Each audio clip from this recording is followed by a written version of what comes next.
Hi, I'm Debra Wallace. I'm a licensed marriage and family therapist, and I'd like to share one of my positive reframes. Now, I have one on like every topic. One of the first really just changed my life tremendously was when I learned that all negative behavior comes from a state of stress. And I want to highlight that stress can be physical, emotional, chemical. It's just it covers so much. And so if you take that in perspective of daily life when we're with our partners and loved ones and children's, and oftentimes they're whining, they're complaining, they're calling out things you did wrong, it's so hard not to take it personal and then react from that.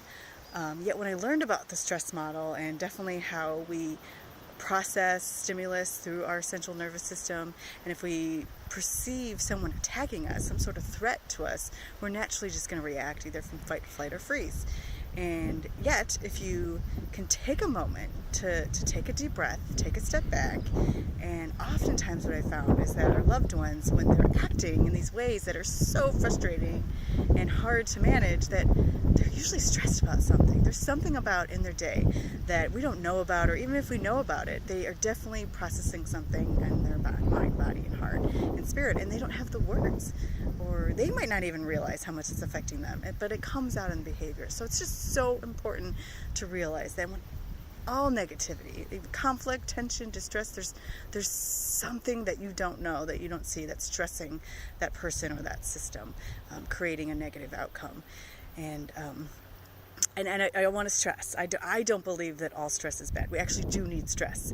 The problem happens is when the stress goes on, out of our control, it's unpredictable, and it happens out of our consciousness also as well. And then when we have no place to process it, express it, or come to some understanding about it, and then that's what ultimately then leads to trauma. So it's so important to find safe spaces, and relationships is the number one place to do that at.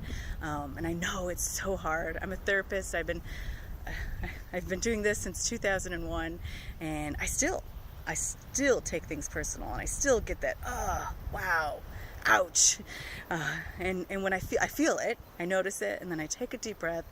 And then I think, what is my loved one needing? There is something that they're needing to process. And if I'm not able to get that space, I have to also give myself permission to take some time and take some deep breaths so that I can process what the negative energy coming back at me. And then when I'm able to do that, I'm better able to be compassionate, understanding, and support my loved one.